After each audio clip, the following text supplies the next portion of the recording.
and did not ask for the death of Al-Hussein.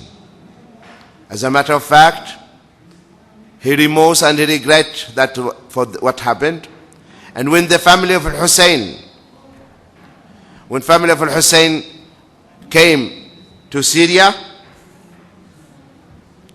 he received them well. And the wives of Banu Umayyah, they were mourning over the death of Al-Hussein. But there are people who are trying to create negative image. Yazid ibn Muawiyah, the Prophet ﷺ said, the first army that will invade أول جيش يغزو القسطنطينية مغفورا له, the first army that will invade Constantinople, their sins are forgiven. And guess who was the commander? Yazid ibn Muawiyah. Prophet Muhammad ﷺ said, the first army that will invade Constantinople, their sins are forgiven, and Yazid was the commander. And yet, you find many Sunni Muslims cursing him, believing the fabricated stories fabricated by those who curse the companions of the Prophet ﷺ. Do you understand?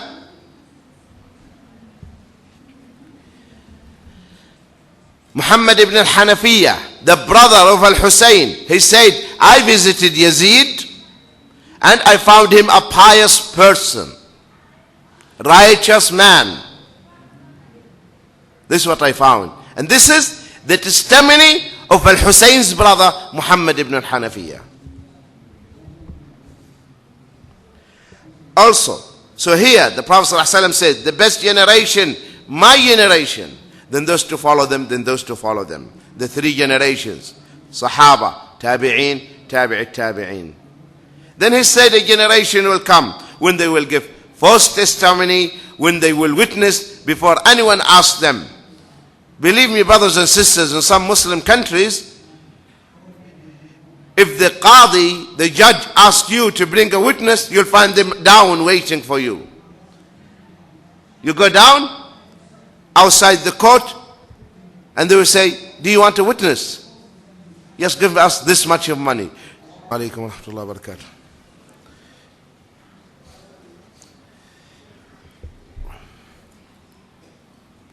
So in this hadith, which we were explaining before, the Prophet ﷺ has prophesied many things will happen, that a generation will come, they will testify, they will not keep their promises, you cannot trust them, they do not fulfill their nadr, etc. And all these things, subhanallah, we can see now in our time. And you know what?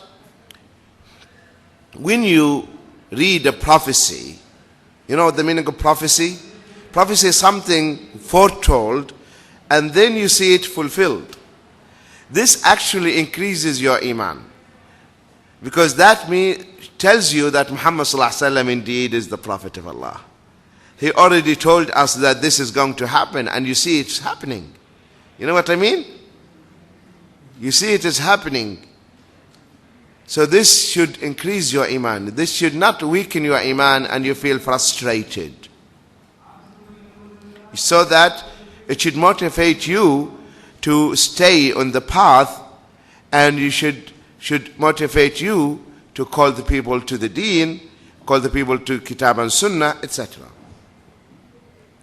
Also, Imam Muslim reported and Bukhari from Ibn Mas'ud radiyallahu anhu, is that the Prophet ﷺ said, خَيْرُ النَّاسِ قَرْنِي ثُمَّ الَّذِينَ يَلُونَهُمْ ثُمَّ الَّذِينَ يَلُونَهُمْ ثُمَّ يَجِيءُ قَوْمٌ تَسْبِقُ شَهَادَةُ أَحَدِهِمْ يَمِينَهُ وَيَمِينُهُ شَهَادَتُهُ.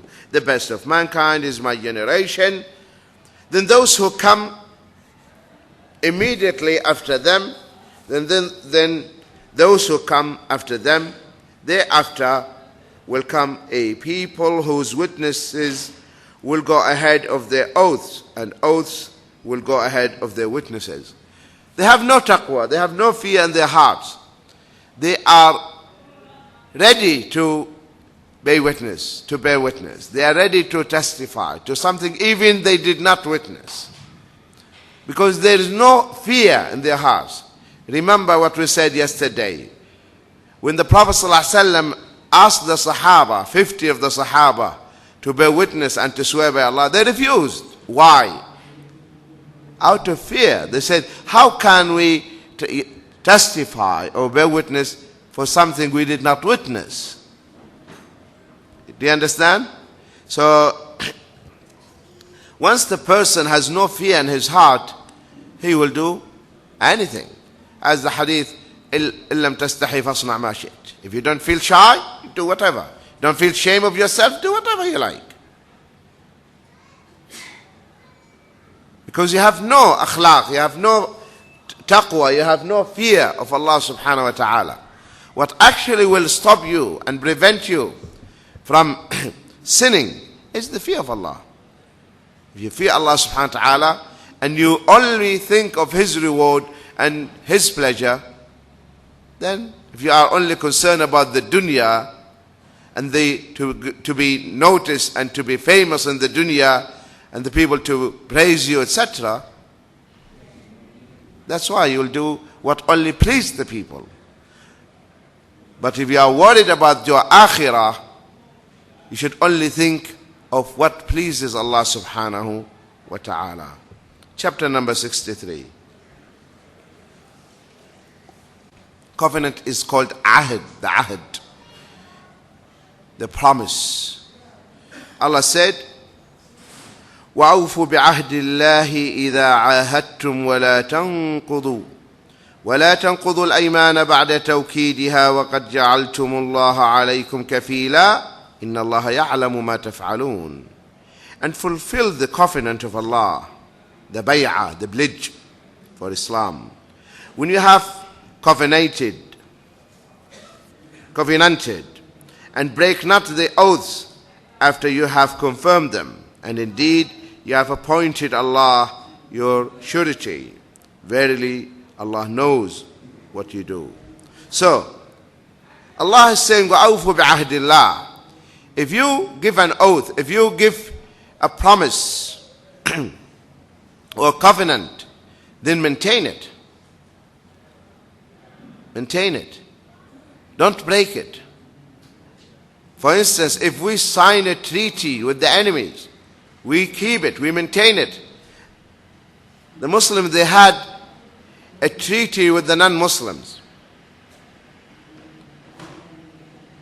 And it is about to expire. This is during the reign of Muawiyah.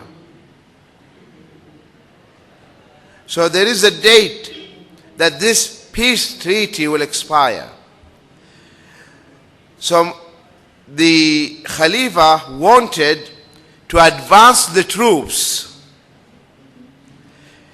to be at the borders. So by the time the treaty ends, then it is easy for him to launch the attack. So he wants to buy time. So while the peace treaty is valid, he is advancing his troops. But one of the companions told him, no, you cannot.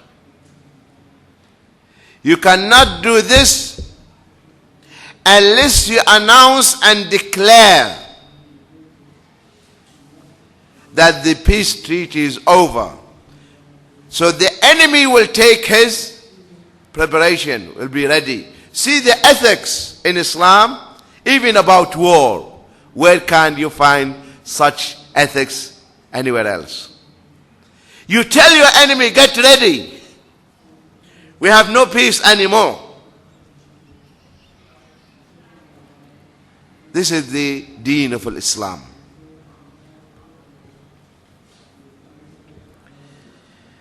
وَلَا تَنْقُضُوا الْأَيْمَانِ. Don't break your covenant. Don't break it. You signed, that's it. When the Prophet ﷺ, he signed the covenant with the mushriks of Hudaybiyah, the peace treaty. And Abu Basir came. What the treaty says,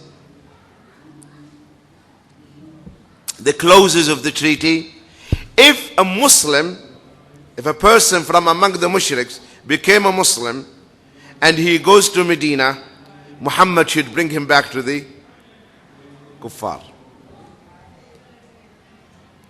It is unfair, isn't it? He's a Muslim, we hand him over again to them. So Abu Basir came. The mushriks came. Muhammad, we signed a treaty with you. You have to hand him over. The Prophet ﷺ said, I keep my word. Abu Basir, go back. Go back. And they took Abu Basir with them. Are you following? In the way, Abu Basir